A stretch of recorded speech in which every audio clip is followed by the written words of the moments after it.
Intersection Magazine Podcast.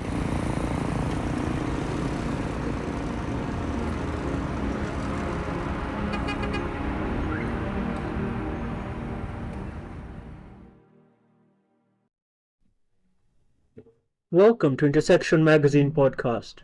My guest today is Kyle Spencer. I met Kyle at the LAN networking event. He's been part of the team at the ICT Association of Uganda before and has contributed quite a lot in its development and in its growth.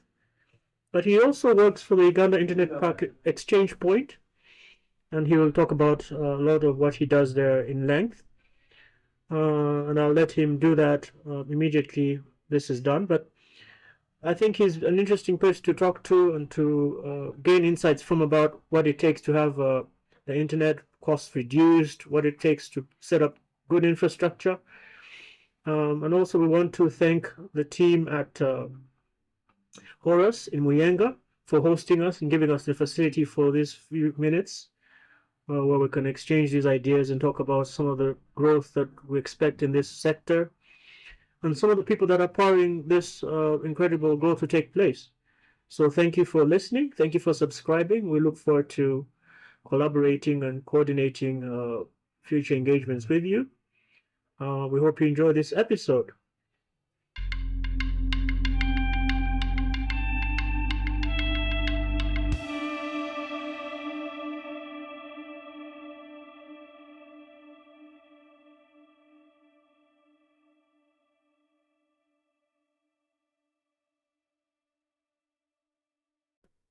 So Kyle, please tell us a little bit about yourself. Tell us about your, for example, some of your work with the ICT Association, your past contribution.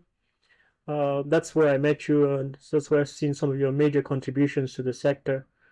Then, of course, your work at the Uganda Internet Exchange Point. Sure. So, as you mentioned, I've been involved in the ICT Association of Uganda for a number of years. I was one of the founding directors that helped establish it. I can't remember what the year was, but it feels like it's been about a decade. And I am no longer directly involved in the organization in the sense that I'm no longer a director of the organization, but I still support as much as I can the community and the activities that they organize. And I'm still a member, of course, of the association. And likewise, the Uganda Internet Exchange Point, which I run, is also a member of the ICT Association. And the Uganda Internet Exchange Point is a sort of hub of local internet connectivity. Fundamentally, we're a switch that interconnects all the large networks in Uganda to each other so that communications traffic from Uganda for Uganda stays in Uganda. If the traffic wasn't routed locally, it would be routed between networks outside of the country. This organization was set up back in 2001. I have been involved since around 2009. And we have, I think, about 30 to 35 networks connected to us today. Tell me a little bit more about that. What does that mean to be connecting or to be responsible for the area that you're responsible for? Does that mean that when, for example, the government wants to switch off the internet, they go to you? Straight to the easy questions. In fact, no. When the government does such things, so far, we have remained online because we don't provide users access to the internet. We provide the connectivity between networks. And even when there's a situation where the government wants to switch off access to the internet, it's still important for them to leave us online because there are critical services that still need to run in the background of a variety of sorts that relies on that interconnectivity. So, for example, back in the last elections where there was a 4.5-day switch off, we remained online. Okay. And there was still some local communications traffic going between networks, although it was dramatically reduced, of course, because users were not able to access the. Okay. But there were still some systems and services in the background that were running that were communicating across our infrastructure. Okay. How does your work differ from other exchange points? Are there other exchange points in the world that are doing the same thing you're doing, or is there a difference in terms of the services you provide for Uganda? Yeah, great question. Actually, our organization is not unique. There are internet exchange points around the world, very similar to ours in the way that they're structured and the way that they function and the services they provide. Okay. Kenya's had an internet exchange point since around 2001. The Uganda Internet Exchange and the Kenya Internet Exchange are they're not the oldest in Africa, but they are two of the oldest in Africa. Okay. And this type of infrastructure exists around the world. I would say that actually the Uganda Internet Exchange Point, having started in 2001, is one of the older internet exchange points in the world. There are some that started long before, but internet exchange points didn't really become widespread until around that time. Okay. So we actually predate a lot of the European exchanges and Asian and Latin American and even North American exchanges. Okay.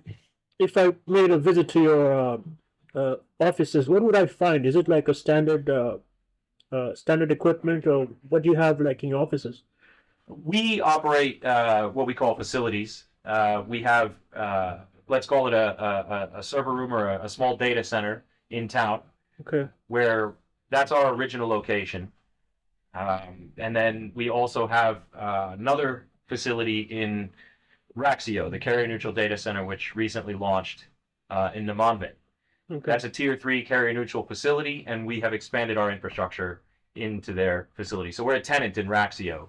Okay. But in town, in our original location, we operate our own room. So that means we manage our own air conditioning and power backup, whereas in Raxio, we outsource that to them, like their other tenants. Okay. You mentioned tier 3. What does that mean? Well, tier 3 is a standard level for data centers. Okay. It means that they have a certain amount of redundancy in terms of their power systems, their air conditioning systems, etc., so that they can survive outages on any of that equipment and still have those services functioning. So they have multiple air conditioning systems that are independent of each other, multiple power systems that are independent of each other. And so if there's a failure anywhere, they can survive that failure and still provide power to their tenants. Would that be equivalent to like how you have like your stars for hotels? Yes, although data center infrastructure, I would argue, is much more critical than hotel infrastructure. And hotels don't typically have that level of redundancy for internet power or air conditioning, etc. It's a measure of reliability. There's tier 1, 2, 3, and data centers are typically certified by an organization that comes to your data center and assesses whether or not you actually have that redundancy, and then gives you a certificate that allows you to advertise yourself as tier 3. So Raxio here in Uganda is a tier 3, very shiny, highly reliable, quality data center. Okay. Definitely world class. Okay.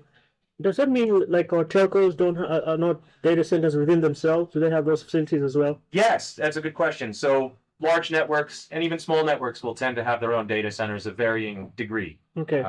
MTN, for example, another large mobile network operator here, has their own data center that might be tier 3 standard. But the difference between Raxio and a network-owned data center is that a network-owned data center will want to prioritize their own network services if you're a tenant inside their data center. So if we went inside a carrier-owned data center or a mobile network operator-owned data center, it's likely we might run into friction in the future getting other networks into the room, or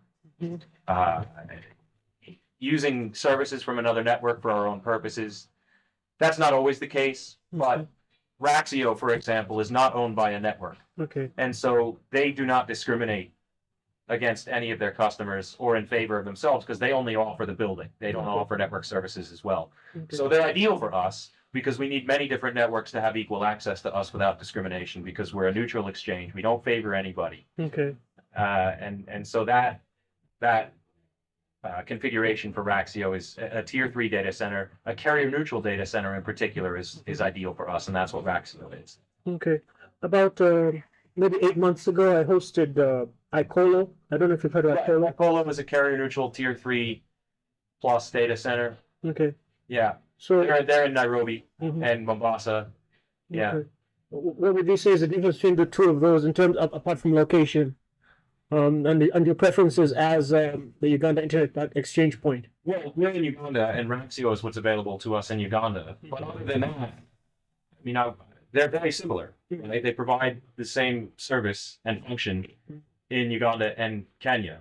We couldn't just go to Kenya and provide our services because our focus is on developing and improving the internet in Uganda, and that's where the networks that use us are. And so, for us to be in a Kenyan data center would be uh, not as effective for our mission. And also, the Kenyans have their own internet exchanges. They have the Kenyan Internet Exchange Point, which I mentioned started in 2001, but now also their market has evolved and grown to the point where they have more than one internet exchange provider. Okay.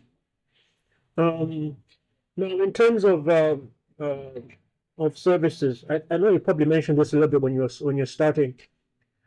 What do you have to do as an internet exchange point to help us out in terms of the costs, or maybe in terms of the speed?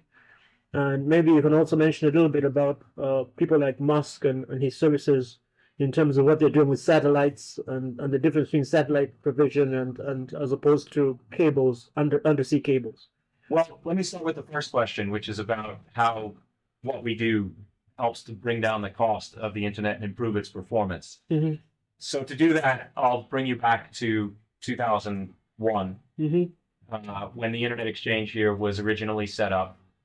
So up until around 2009, 2010, East Africa was still connected to the rest of the world via satellite uplinks. We didn't have submarine cables connecting to East Africa in Mombasa until late 2009, 2010. I believe CCOM was the first cable that landed. Okay. And until then, because every network was using a satellite link to the rest of the world, before the Uganda Internet Exchange Point existed, traffic from, say, one network to another was going out their satellite dishes into space, into Europe, pinging around in Europe, and then finding its way back into Uganda through space again to the other network. And then the reply would have to go the same way. So if you were on MTN and I was on Leica or Airtel before the internet exchange existed, our communications between each other would have to go through space through Europe. And that round trip would take 4 hours. So you go from here to Europe, and Europe to Uganda, and then the reply would go from Uganda to Europe, and Europe to Uganda to the other network. So that's very inefficient. Satellite bandwidth was very expensive. Before the submarine cables landed in Mombasa in 2009, 2010, the cost of a megabit was $4,000 or $5,000 a megabit. And so anything that was from Uganda for Uganda that stayed in Uganda saved the internet service providers a hell of a lot of money. Because at the time, up until 2017, actually, our service was free. And so that meant that they only had to carry that traffic over local infrastructure to the exchange, and then the other network picked it up locally as well. So that helps drive down the cost of the internet if you can keep that traffic from Uganda for Uganda in Uganda. And then because we provided that facility, then people who were offering online services in Uganda were able to migrate their services from Europe back into Uganda because it made more cost sense. It was higher performance to have your services in Uganda. And so that attracted more content back into Uganda, into our data centers, that improved the performance by increasing the amount of content that you could pick up locally from Uganda. And then that lowers the cost of the internet because more of what the internet service providers are delivering you as a user comes from Uganda, from a cheaper source of bandwidth. Okay. I understand there's going to be an event in the DRC, which the Uganda Internet Exchange Point is going to be a part of. Tell me a little bit more about that event, as well as some of your partners and why this event is important. Right. So that event, called AFDIF, the Africa Peering and Interconnection Forum, is organized and hosted by the African IXP Association. So the African IXP Association is a group of exchange point operators like the Uganda Internet Exchange Point from across Africa. We got together in 2012 and started organizing ourselves as a regional community. And this event, the AFDIF, which is going to be in Kinsasha this month in August, is organized by the African IXP Association in partnership with the Internet Society. And so in Kinsasha, later this month, we are going to have around 300 to 400 people over a 3 or 4 day event where we're going to talk about internet infrastructure issues in Africa. We're going to talk about interconnection in Africa and how we can localize traffic in our region, right? Because right now, a lot of things that we want online still come from other regions, particularly Europe. And the more that we can bring that stuff into Africa, the less that we rely on the submarine cables, the less that we rely on Europe. There's a lot of benefits to that. Cost, performance, national security, etc. And so we're going to get together over that 3 to 4 day event, and we're going to talk about what the opportunities and challenges are and how to address them in a variety of different ways to try to drive down the cost and improve the performance and reliability of the internet in Africa. Okay. I suppose my only concern is probably with regards to the nature of the internet as a decentralized network. How is that going to work for us to bring or to make it more effective having our content hosted here or suppose being routed from here? Well, it means that we have faster access to it. It means that we have more control over it. But also, there's typically more than one source of the thing that you want online. So if the local source goes down, usually, whether it's hosted on a cloud service or whatever, you'll have a redundant backup that it'll pull from. So to use an easy example these days, we have a Netflix cache at the Uganda Internet Exchange Point. So network operators in Uganda are able to pick Netflix videos from us. So when you watch Netflix online, that video comes from a box that Netflix put in Raxio that's connected to us. And if that box goes down, Netflix will automatically pull that video you want from the next nearest box, which presumably is in Kenya. It depends on where your particular network is connected next to that thing. And then if Kenya fails, it'll pull from Europe or South Africa, etc. Now, if you're an enterprise and you're hosted locally in Uganda and you don't have a backup, I mean, that's as reliable as it would be if you had that anywhere else, but it'll be higher performance if it's in our region. Oh, that makes lots of sense. Right. So the lesson there is you if you're an enterprise, you want to have redundancy yourself. You want to have a DR, disaster recovery, or some like load sharing between that and a backup, resource that people can access for your services, whether that's in the region or out of the region. Banks, for example, sometimes will have their primary infrastructure in Uganda or in Africa, wherever they are, and then they'll have their secondary in Europe or South Africa or somewhere else. Or vice versa. They might have their primary in Europe because of their group policy, and then they'll have their secondary DR in region. And it also depends on government policy. Some governments mandate that they have to have their primary or secondary in country. So it varies how that plays out, but that's the gist of it. Okay. How can people contact you if they want to be part of this event? Is there a website for this event registration? And yes, close to it. It's on the 19th and 20th of August. So if you want to get there and you're not already registered, you need to register. You can go to afpif.org, afpif.org, and you'll see the registration link there. The conference is free to attend. It's funded by the Internet Society and other sponsors like Liquid Intelligent Technologies and Meta and many other organizations. We have a full list of sponsors on our website. So anybody who can get themselves registered and can get themselves to Kinsasha by August 19th, 20th is welcome to attend. And we encourage everybody to go. I've been to a lot of different telecommunications conferences around the world in the region, and AFPIF is, I know I'm biased, but honestly, it's one of the best. And if you are looking to learn about how internet infrastructure works in Africa, what its current status is, and what we need to do to move it forward in a real, in a serious way, going to that conference, I think, is the fastest way for people to pick up that information. Okay, thank you very much. Now, in terms of your work at this internet facility, are you hiring? Are there any opportunities for people who are coming in who may want to know more about maybe working with you? Or we are a small organization. We're 4 or 5 people at the moment, and we try to keep ourselves lean because we're trying to keep the costs down. We're a nonprofit organization. Right. Our objective is to drive down the cost of internet access, and so that means that we need to be lean. We need to have as much automation as possible.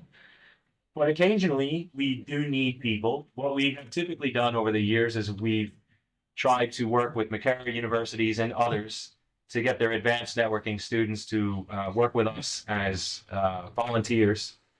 And then when we need to move people up with inside the organization, we tend to do it within the organization. So the best way to get involved in what we're doing is to offer to volunteer. Even if we don't need somebody now, we can put you in our database and contact you to see if you're still interested in the future. But I would say that if people are interested in getting involved in the internet ecosystem, there's a variety of ways to volunteer. We have the local Internet Society chapter. You can start volunteering in your community in different ways through that organization. The ICTAU is also there, but more generalized around technology more broadly. But I got involved in the internet through volunteering. Okay. I didn't really know much about how it worked even when I first came to Uganda, but I spent a lot of time through the Uganda Linux user group just trying to get people together and share our love of technology, and then that evolved into other things, which evolved into other things, and that's how I got where I am today. Is just donating my time and learning through that process, and building a reputation within the community of trust, and then ended up in these positions. Okay. A bit more, I suppose, on some of your side interests. Tell us a little bit more about your passion for gaming. Right. So I do not have a formal education background. In fact, I never completed high school, as we call it in the United States, and I do not have a college degree. I learned almost everything. In fact, I learned pretty much everything I know from gaming. I was lucky when I grew up. My parents worked for IBM, so I had access to one of the first personal computers back in 1986. When I was 3 years old, I learned how to spell trying to play games in DOS. I would wake my parents up at like 5 in the morning, much to their dismay, demanding to know how to spell my favorite video game and change directories in DOS. So I learned systems administration, changing my autoexec.bat and config.sys files to get games to run when the hardware was really limited. And then I got involved in competitive multiplayer gaming in Quake in 1997, 1998, and for years after that. And that's how I got into website design, because I was making websites for my Quake clans that I was in. And then that turned into a consulting company making websites and graphic design products like business cards and letterheads and such back in the late 90s. And then that evolved into systems administration when I got into Linux and open source software. And things went from there. And so gaming has always been a big part of my life.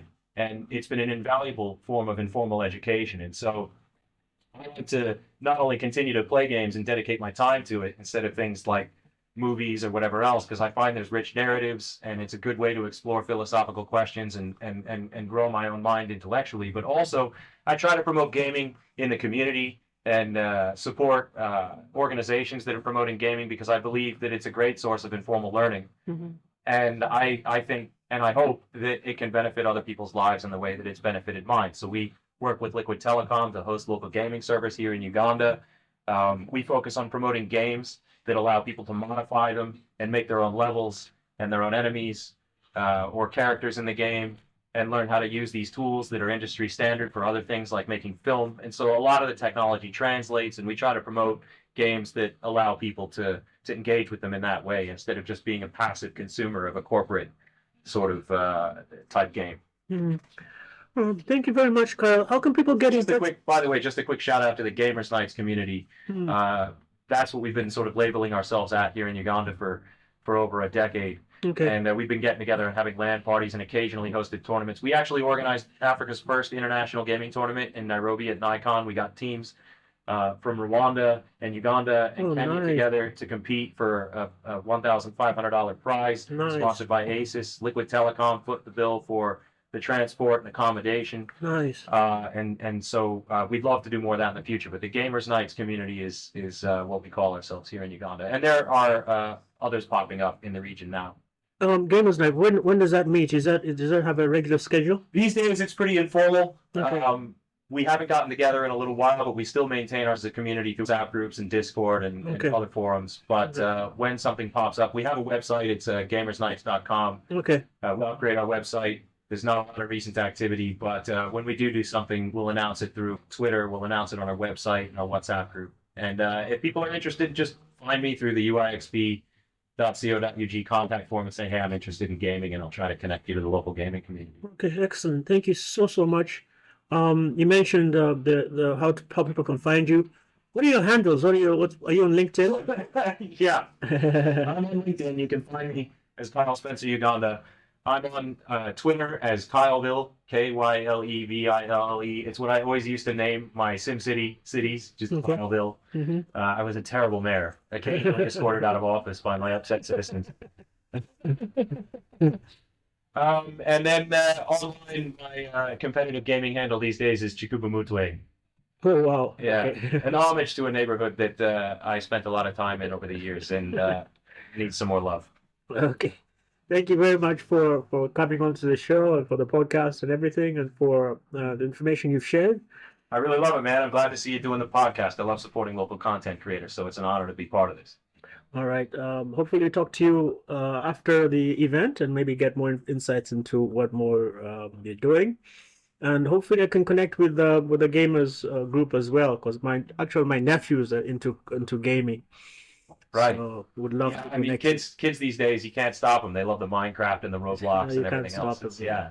You know, video gaming's been bigger than Hollywood since 2009 in terms of the revenue. Oh, wow. Yeah. So this is where the money goes into storytelling and narratives and, Mhm. and art creation and everything else. So if you're looking for a rich experience, gaming is where you should turn your attention to.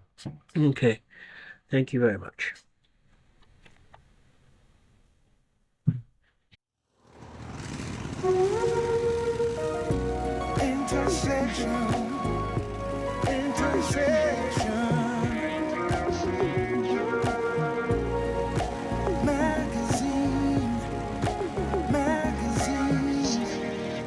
Intersection Magazine Podcast.